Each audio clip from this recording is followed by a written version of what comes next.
Urgot. And we'll have to see here, and it might just be that. We've seen it from SMLZ. We saw it from Candy previously. Mac, I actually like as a band. Looper, shown a lot of strength on tanks in particular. Likes to be a big, not flashy, but just a big playmaker for his team as far as his influence goes. And M3 taking their time. And Looper, he's already got the Summoner spell selected. Yeah, they're passing around champions. Teleport Smite, that seems to be the way forward for a lot of these top laners. I think Hecarim will be taken in the first couple of rounds of picks because people have really found success with a Teleport Smite pickup. You have to think this is a jungle pickup, though, as Gragas is selected. Yeah, don't be fooled by Looper Smite. He's not the jungler, but probably just going to be using it for the Skirmisher Saber. But Condi going to pick up Gragas. We've seen some Grungle in the last week here, and that's going to be the pick for M3. EP, though, going to keep it safe. Kalista and Thresh, their first two. Yeah, it's surprising to see SMLZ pass up on Kalista. Kalista's basically must pick, must ban in the LPL. With Urgot being taken away, the best laning matchup against a Kalista has to be the Urgot, just to punish the low range, consistent damage. Of course, all about auto attacks, so only skipping around in 550 range or less. Doesn't really work out that well for Kalista, but banned away. Suddenly Kalista looks a bit more attractive in terms of a safe lane, and combining it with the Thresh, there's always the engage potential to go away with the disengage. Yeah, would expect Nautilus potentially to come through. It's been one of the big support counter picks against Kalista, but M3 going to keep it aggressive, but not quite the Nautilus. Hard engage, but not the hardest engage. It's Graves Annie. I mean, of course, Annie has the flash tip. It's a bit more reliable of engage. I mean, you can't really compare it to the depth charge, but at least in terms of instant CC and not giving the chance to flash away or move back when the depth charge is being channeled. That's a very strong bottom lane. Still going to be looking to prey upon. They're definitely looking with the 2v2 if they're going to log in Graves Annie. Yeah, I mean, it's just so much burst. You just get on there, everybody flashes, then blows all your ultimates, and someone in the bottom lane dies. Hopefully it's the AD carry, but you can even pick on Squishy as supports, although Thresh a little tankier. Nari's going to get locked in there, and Jarvan, interestingly, coming through for EP. The return of the Narvan duo after a couple of weeks out on the disabled list, I guess. They're back into the lineup. I do like the Nar pick just because everything about M3 tells me that Looper wants to play Hecarim. Nar vs Hecarim is a good laning matchup for Nar, and Amazing J has seen so much success. Obviously so knowledgeable about both these champions. His most played are Hecarim and Nar. So he's basically asking M3 to lock it in, and it looks like they're going to answer with an emphatic yes. Yeah, I mean, M3 kind of, even without, seeing the draft kind of get to this point with these hovers, it was, I guess, obvious what M3 were going to play. One of their weaknesses has certainly been depth of champion pools, and when they have sort of gone off their path, Looper and Dade especially, they haven't looked quite as strong, and it is, as expected, Hecarim in Azir. I mean, look, Hecarim comes back into this M3 lineup. Looper has been playing a lot of Hecarim ever since he moved away from the creative choices like the Annie top, moved to the meta picks. He was the first person to debut, starting off with the Flask and then picking up a big combat item like boots, like a cloth armor. From your first back after you pick up a camp at level 1 quite safely as the Hecarim is spamming out that rampage. He was thinking about going Teleport Smite, but when you're against Nar, you probably need the combat stat of Ignite or to go for a very extended jungle follow. So the Ignite suggests to me standard lanes. I mean, you could see with the Graves Annie choice that's what they wanted, and the Ignite just confirms that standard lanes, that's what they're looking for. Now, we've gone back in time a little bit, but just to remind you, this is week 11 of the LPL, not week 1 or 2. We are back to Xerath Azir. I mean, crazily, you're just completely right, Page Jump. If you told me this was week 2, I'd say absolutely. Although the bans are a bit weird, you might tell me this was a game remake and they just banned some champs at random. If we're talking about 5.2 meta, but for 5.6, it's a flashback, and Azir vs Xerath, we could see the 35-minute turret battles in the mid lane. You can see right now they've both got someone as well heal as well, so lots of defensive play, lots of wave clear there in the mid lane. And for Dade, honestly, who's shown lots of proficiency both in lane, but especially in team fighting on the Azir, you have to think a nice comfy laning phase suits him just fine. It's kind of a strange team comp for Master 3 in terms of the AD carry synergy with the Azir. I love the Emperor's Divide to really provide a safe place for, say, Vayne or Kalista to go off in the backline. But when you got 4 divers and an Azir, it's going to be strange team fightings. I'll wait to see how it looks, though. We talked about this mid lane matchup already. It's going to be a long laning phase for Raphael and Dade. Comfort champions for both of them here. Graves, Kalista, potentially quite explosive. Have to think that EP might look to swap away, but we'll see. And Annie Thresh, again, good hard engage coming from the bottom lane. Started to see a bit more of it with some control mages sort of dipping off in favor of sustained damage, but it's just going to be good damage ever. Again, it's kind of a flashback draft here for both teams. And the priorities for EP will definitely come out on whether they look to elect for a lane swap or not. If they're really looking to build up this Kalista, you do want the lane swap. But if you want to trust Amazing J and his top lane carries that propelled this team through the LSPL, you could understand going for the 1v1 matchup. Nar vs Hecarim, he's already shown excellent potential in this matchup. whichever one they go should shape this game. And Master 3, you have to think they're going to go out aggressive at level 1 and try and get that vision and information about the lane swap. Yeah, just want to get ahead. Again, it's an important match for M3. We'll see if they can do it as we get straight into game 1.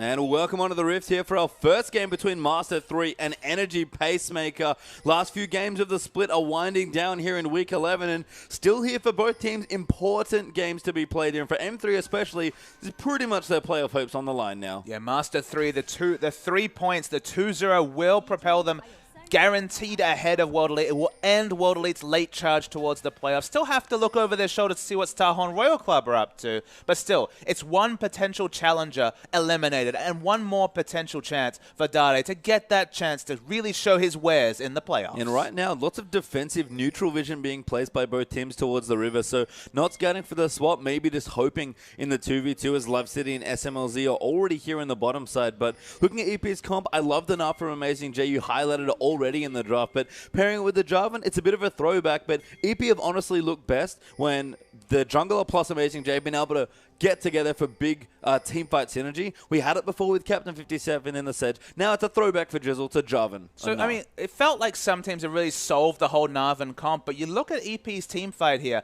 If you get that Narvan ultimate, the Thresh gets in there with the box, that's a setup for Raphael to do so much AoE magic damage. And then you think, okay, look down the Master 3 line, look for disengage. Nope, it's a full-on engage comp with an Azir. You've got two melee champions, an Annie, and then a Graves who wants to get in short range to get the burst damage out. There is the potential, if Raphael has a long and fruitful laning phase, which often is the case with these Xerath versus Azir matchups, for there to be a lot of synergy and potentially explosive team fights here for EP. Yeah, and Lupa taking away a camp there again, starting longsword this time actually, so even more aggression for the level 1 early jungling. Amazing J hiding in the brush, very smart stuff here, just stealthily soaking XP. Yeah, so of course the lane swap was initiated here from EP. Zhangao and Zhu were very quickly up into the top lane, despite the fact they didn't have the aggressive lane wards for any information. The result is a 1v1 matchup, and now actually played in the AD carry role in a recent tournament. Should do just fine against Graves, who has the level 2, wants to get aggressive. Yeah, SMLZ trying to zone out Amazing J, but the freeze will not last forever here as the wave will push back, and he'll get some experience, start getting some CS up, and should be just fine. Of course, has no resource long-range farming tools in the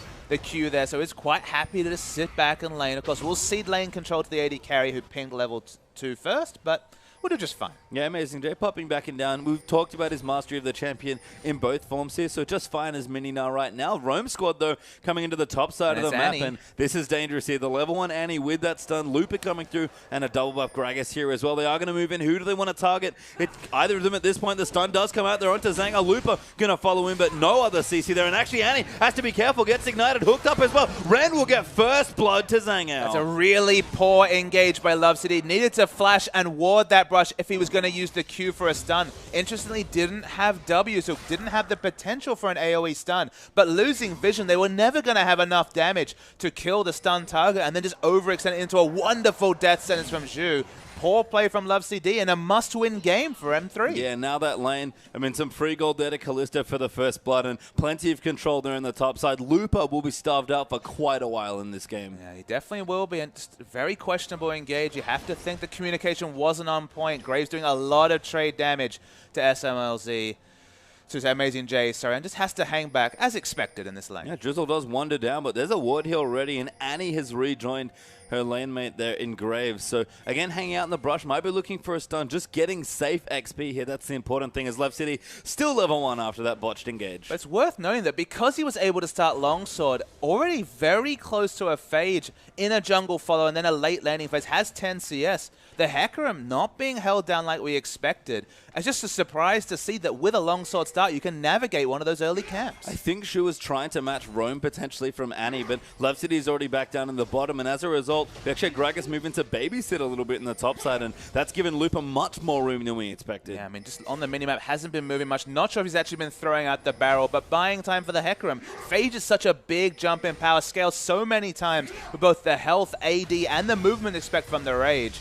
Aggression, though. Again coming in for Dade. Shu can line up the hook just wide there, unfortunately, as Dade able to weave out of it. Had the cleanse anyway, just in case, but a good attempt by Energy Pacemaker. I mean, Dade showing the respect with the cleanse. To be honest, he's probably been the mid laner most affected by roam gank, so he's used to this by now, Pastry Time. It just hangs back. Yeah, Smart play. Gets a lot of attention, perhaps some of it unwanted here in the LPL, but looking fine so far. Both mid laners actually with cleanse might be a shift we start seeing a bit more of, but we already talked about the heals being safe. Cleanse arguably even safer. I kind of follow your logic. In terms of Dade's play this season, definitely hasn't been the Dade of 2014 or really his level around Worlds.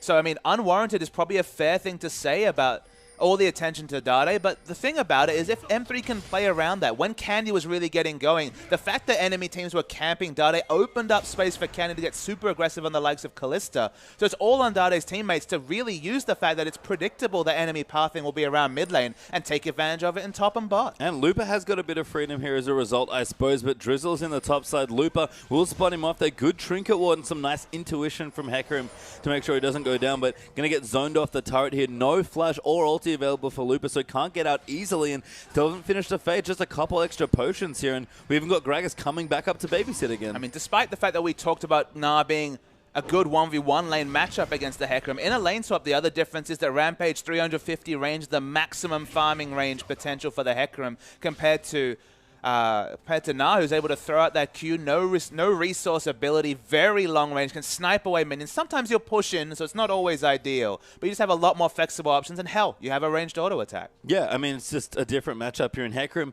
always suffers in a swap. I think not just because his tools aren't exceptional, unlike Maokai, who's great in those situations, or even Gnar, who's fine. It's kind of a matter of, you know what, he has pretty strict item thresholds, and lane swaps just hold you down for that much longer. And look, he doesn't have a flash, which, you know, you have to consider. The fact that he's actually up 7 CS with no flash, with a poor laning phase after the first blood was put through, a surprise, you'd have to say. Yeah, EP keep moving their bottom lane into weird places, and that's actually opened up quite a bit of room here for Looper. Zangel returning to the bottom. EP possibly worried about the threat around Dragon, but a recall here for SMLZ as well, and all of a sudden we've got matching BF swords. And look, Amazing J had actually gone back and had got to the minion wave after it already hit turret, so it will start to reset in the middle, but was actually pretty fortuitous that he'd already walked and didn't have to use his teleport to pick up any waves. But with that member in the top, EP is still going to be looking to Dragon. They do have the teleport to potentially match any situation, but as of now, it's in vision of M3, but they haven't necessarily looked to contest. Smart stuff from Looper, actually already roamed down. That might be the go button here. Shu can hook onto Dynamite. Love City going to line up the stun. Thrashes down as SMLZ snipes him with the ultimate, and 5v4, M3 will get the Dragon. That ultimate was not necessary. No collateral damage needed on a level 3 Thresh. So low already after starting the Dragon. And honestly, that's just a free leash for M3 and then pick up the Dragon. Blue buff here going to get assaulted as well. Love City going to line it up, but great smite from Drizzle as Raphael floats the last auto in. That's really confident smite to be able to put it over there. Obviously calculated it well, so good job there from the jungler. Yeah, really good maths there from Drizzle as they're going to clear out a ward in bottom lane. M3 rotating back in here will be 2v2 now, but no Dragon to contest for, so breaking back into standard lanes. Have to think this favors M3. I mean, look, EP, one thing you have to mention, they do have the Gnar vs Hecarim matchup, so we'll see how Amazing J is going to be able to navigate top.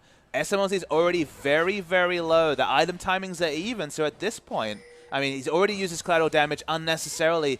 I mean, hindsight, of course, is 2020, but unnecessarily, so it has to back out. So at least in the early lane phase, looking good, but Amazing J's low. Great bounce there from Amazing J. Gets him out. The Ignite gets him low, but not too much. Darren Looper played that wonderfully, but Amazing J just got out of the ulti. Must have tanked turret to get so low so early in those trades, but look, he has the teleport. We'll be able to get back safely. Dragon's not up for about another 5 minutes. You feel like if he teleports, it'll be up just in time for Dragon, so no big penalty for EP. Yeah, not too bad there. Amazing J does return, but no fade completion. Just a bit of early components and some armor there, and the fade coming through there is Dada going to go in. Amazing ultimate back over, and Raphael forced to flash the ridge. That was a wonderful engage coming through from Dada. Didn't have to use flash himself, so has flash available. Xerath without flash, only cleanse available. Cleanse does nothing against the explosive cast gank from Gragas, so that's a big win for Dada. Yeah, it's actually double displacement there from Condi and Dada as far as gank pressure goes. So Condi was in the right spot, ready to line up the ulti, and a quick flash forced by Raphael. Dada still on point with those mechanics. Yeah, we saw the mini bouncy castle effect from just the Emperor's Divide. When that explosive cast comes in, both hilarity and probably death will come for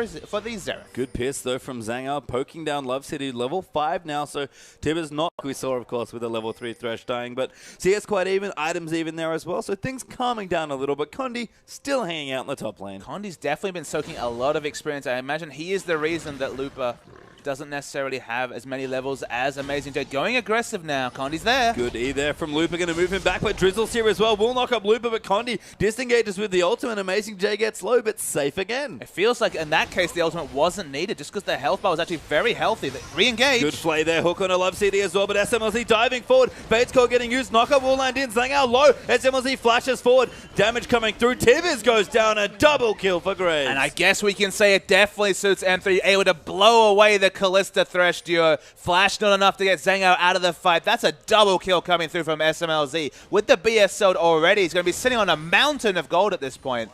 With Tibbers tanking, don't think they'll be able to take down the turret, but no rush to end the laning phase, to be honest, if you're M3. You want to keep preying upon this Kalista Thresh duo. And this is the power of Annie Graves. We've seen, Annie Graves. We've seen Graves Leon, we've seen Graves Blitzcrank even back in the day, but as far as high damage aggressive duos go, Annie Graves might just be the best. Absolutely. I mean, of course, the flash is a big requirement to get those instant picks. No cast time on that stun animation when you use Tibbers or the W means that you always secure those ultimates if you're on point. Very hard to predictably flash that ability compared to the Nautilus ultimate that we were speaking about, and you see the power of the instant CC. Yeah, and all the burst damage coming through from their early levels as well. So 3-0 now actually for SMLZ, starting off very nicely here. And we talk about it, Dade drawing attention, giving his other lanes time. Loop is just fine, got his Phage, and Infinity Edge well and truly on the way for Graves. And you can see that it's definitely working this game, able to solo out Raphael, force his flash dance, of course, going to be even more defensive on a defensive-minded wave clear champion like Xerath.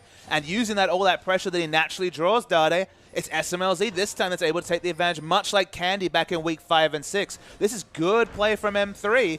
And after a bit of a shaky start, things are looking good. Yeah, Dade following up nicely as well, keeping even, which is what he wants here in the matchup. Given that, I mean, it's hard to say now, but at least back in 5.4, Xerath was at least slightly ahead in that matchup. I mean, Xerath definitely was one of the better picks against Azir. Azir was bossing around all the melee and short-range champions that were in the meta. Of course, Xerath, short range, never something that you will accuse of. Xerath has massive range farm opportunities. That's why this lane can go so long, is that it's very hard for a team to break the amount of wave clear both of these champions have respectively. Long laning phase as expected. Athene's is picked up though, and the CSing will continue. Yeah, looking fine here as Condi's made his way down to the bottom lane actually. Walks over his own pink ward, so not spotted yet, but knows there's a ward there and doesn't want to commit with EP playing very far back in the lane. Cinderhawk done for Condi. Have to think it's the same there for Drizzle. As really bully him, just a slight CS lead. I'd say, okay, but they only have one magic dealer, and I agree with that sentiment, but I feel like the only way that Master 3 can lose a fight is if the Narvan combo with the Xerath ultimate and all his AoE is confirmed, and that magic damage really snipes them onto low health, opens up the Ren set for Kalista.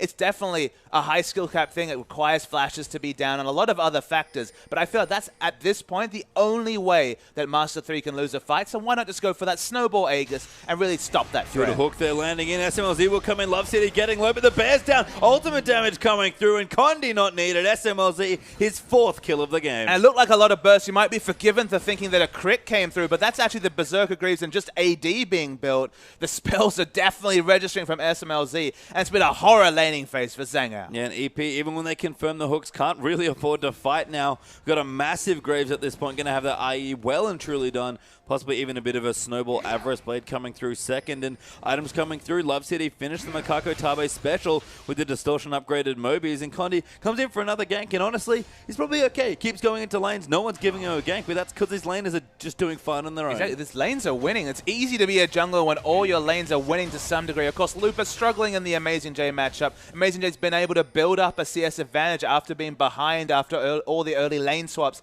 coming through from his teammates. But Master Lee looking good against the bottom team, but Dade, wow. Massive ult there. Drizzle, flashed his way in, but Dade pushes him right back out. He pushed him out of ultimate range. That's how clutch that was. Flash, flag and drag, and then pushed out of the Cataclysm range. Data, he doesn't do a lot of winning on Azir, but don't let that fool you. He's a wonderful Azir player. He's been playing very well in the last few weeks. You can tell that playoffs are coming. He can taste potentially getting in there and really getting the stride. His stuff as Condi down here. Going to get the knock up onto Drizzle. Lancing will come in, but can't quite reach it in time. Flags and Drags instead uses the categories of amazing Jays here is why Love City will go down. Dade, though, coming in over the top with no ulti. Amazing Jay will get knocked back there by Looper as Graves picks up a double kill now. Shu potentially getting chased down, but a good tally, but better play from M3. 2 for 1. 2 for 1 just when Dragon Spawn. Zango's trying to get cute, but needs to respect SMLZ. Wait for this crit. Yeah, Infinity Edge there as well. There it coming is. in. Massive crit there, but Shu gets the grab. Zango collects the shutdown. M3 maybe can't Dragon now. Yeah, just too much aggression popped out by Zhu. Finally gets back in this game after a horror early laning phase where he died at level 3 around Dragon. Shu gets the kill participation in that situation.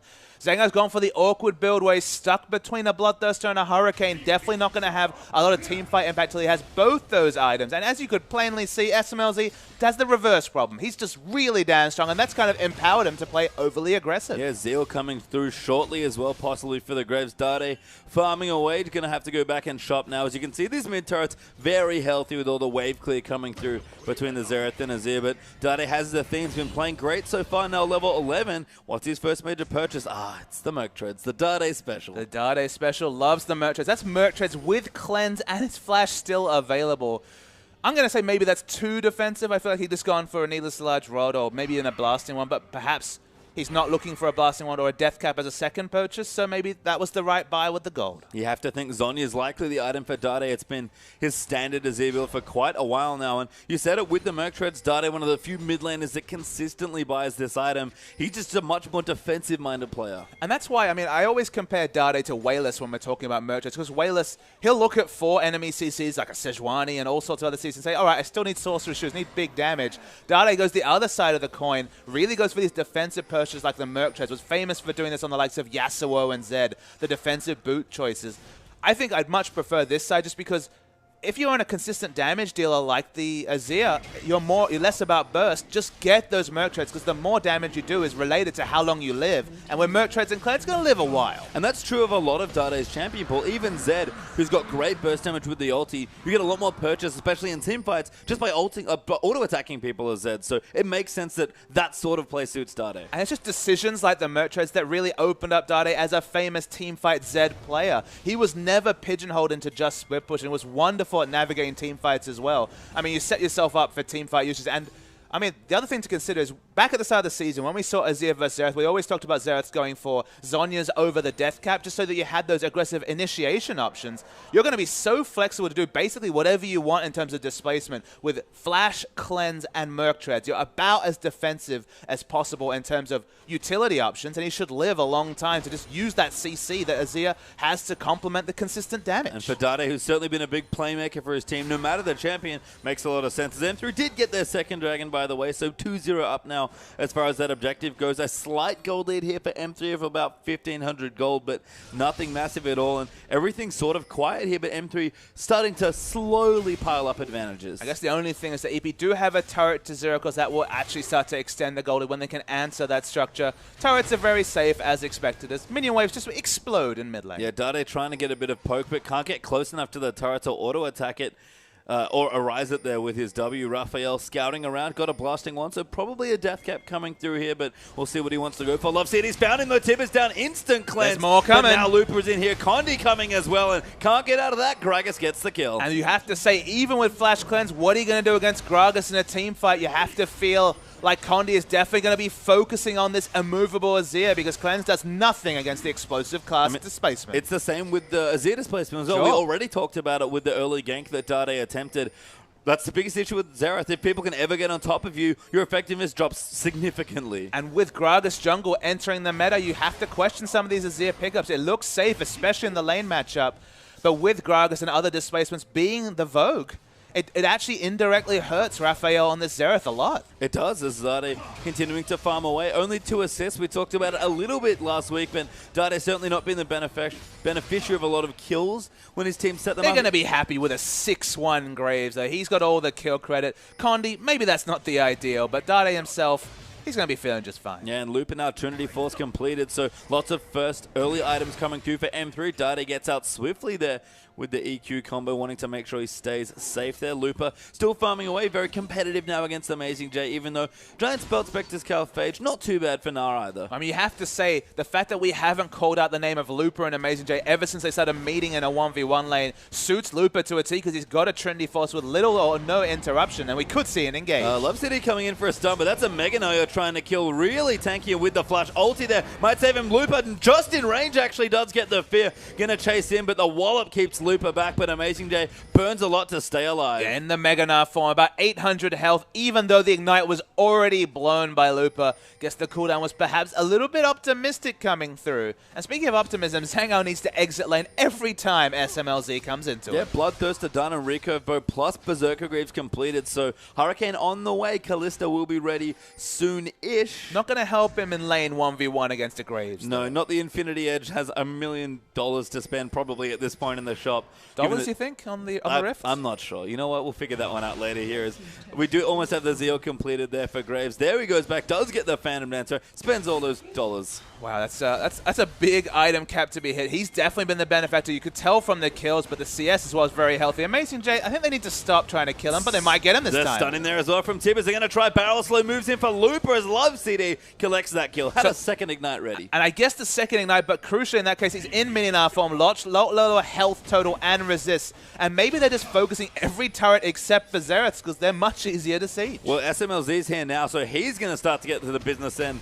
of sieging here. Dade going to zone them away. Arise, I think, used aggressively on the turret. There you go. And they rotate in the Graves with the Phantom Dancer, able to take it away. And that's the only really big significant change. You can't use the W to explode enemy turrets like you could before. That was the one thing, one nerf that stuck. But with the attack speed being increased, things are a lot better for Azir. And it's much a return to patch 5.2. Condi here going to move in to steal away the enemy red buff. SMLZ will be the beneficiary there as he deletes it, basically. Their poor red buff didn't stand a chance. Dade has set up a turret to contain EP for a little while longer, but just buying some time for recalls. And look, Condi actually did what we spoke about. Bought an Aegis against one magic damage dealer. Now, if even the picture-perfect Jarvan, Gnar ultimate combo, even the Thresh getting in there with the box, the deletion potential on Raphael is decreased to the point that I believe someone like SMLZ with the heal will live and be able to turn on the style. So it's a very smart pickup, respecting just a Xerath, despite the fact that your laner Azir is winning that mid lane matchup. Respecting the Xerath can only help Master 3 and opting into these mid to late game team fights. And Condi's now even upgraded into a Locket of the Iron Solari now, so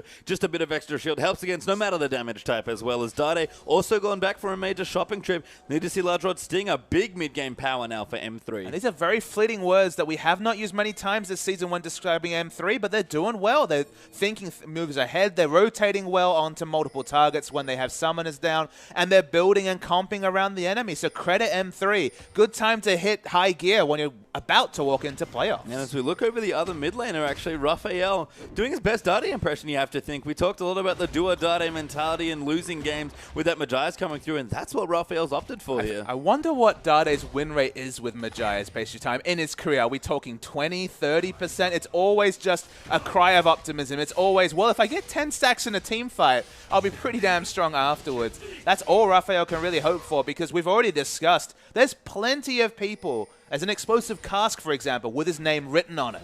Yeah, just right there, ready to be smacked in his face or back there. As 6,000 gold ahead or M3, plus the 2 dragons, taking out some nice turrets, as well as all the outer turrets have been filled for a 3-1's advantage there. Dragon going to be taken up. That's their third for M3, living up to their namesake right now in a very strong 25 minutes. And the only gap in M3's pages, you don't really feel they have the ward coverage to really supplement all the excellent aggressive plays they've been making. The EP's ward coverage defensively, it's not wonderful, but there should be more aggressive wards, barring the 2 pinks that have been snuck into EP's red side jungle. Yeah, good wards there on maybe the wrong side there for the Dragon, but M3 confident at this stage, going to clear out a pink ward, get some aggressive vision down as well. That's the other thing they want to do, and possibly take away the blue buff here. Xerath has the ulti, might try and steal it away, but Dade is going to go for it, and he's going to get it. So it'll be interesting to compare the vision denial that we see from M3 compared to a team that's on a similar part of the table like King, who have really struggled to turn vision into monopolization of enemy buffs and smart rotation. So far, so good for M3, but the sign of a good team, a top team. Because, for example, if we do see Master 3 hit 8th, which is the most realistic finish in the league, they will face EDG in the playoffs. They need to get their rotation super on point if they want to pick up any wins in that best of 5. And right now, looking good, kind of flitting back and forth between the mid and the bottom lane right now, with Dade moving back and forth. Looper ready with his teleport in the top side of the map. No home guards yet, but does have boots too at least, plus a glacial shroud, so starting to scale up here as well. Looper might even have a turret available here as well, and he's just getting some free time in the mid. It's chunked down very quickly. I mean, continue to think about these Gragas, because Gragas is going more and more into the meta. My first thought was about the fact that he had ranged wave clear even as a melee champion, so we throw in some wave clear. But I guess one of the interesting things to consider is kind of harkens back to the old days with 60-second Gragas ultimates. The fact that he makes a poor sieging comp look better than expected, just because you could just throw out that ultimate, bounce people either towards your team for a pick or away from a structure, and pick out structures. So when you have high turret damage, like Graves, who can aggressively quick draw, especially when you're winning the game as landslidely as Master 3 are at the moment, and Azir himself, who does great turret damage with the attack speed he naturally builds up. You can see the stinger in his inventory.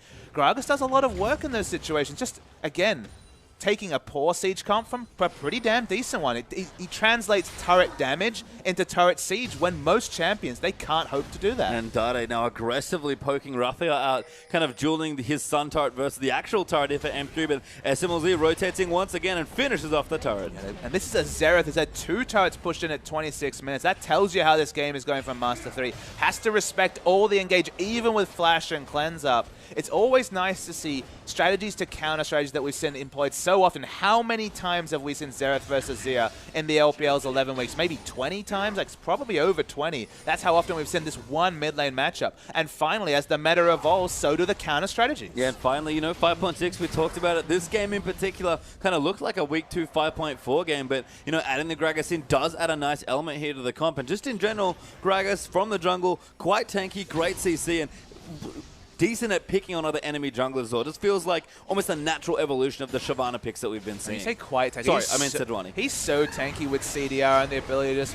pamp out that happy passive. He's just going to move away. He'll be fine, but there's the engage. Happy hour, maybe not now, as Drizzle Cataclysms in onto Connie. Drinks his brew, though. He's still alive. Healed down as well as the ulti comes through. Raphael going to try and snipe, but it's SMLZ, the one who flashes out at the last second. Looper's in here on top of Zhangao, though, as Looper will actually confirm that next kill. Still running in. Dade going massive. Two-man ulti back in there. Amazing J forced to get away. Dade still aggressive there as Condi gets the kill onto Na. That's 4 kills for 0. They're going to chase down and make it the full ace. Hecarim with the triple at the end, and M3 massively ahead. Dade sees Azir engages that really harken back to his Yasuo days. He always saw the low health minions to be able to go in aggressive. He does the same thing on Azir. Wonderful engage. Prompts the surrender, and Master 3, they're looking good. They are, and that's what we thought here. Dade, what's his champion today? It is an older champion for him, something that we saw quite a bit of in his 5.4 days, but rebuff slightly on 5.6. Okay, maybe not as good as it was back then, but Dade still looks just as good, if not better. And the Master 3 cheer section has so much to be happy about, and Dade don't know how many Azirs he's going to be seeing going forward.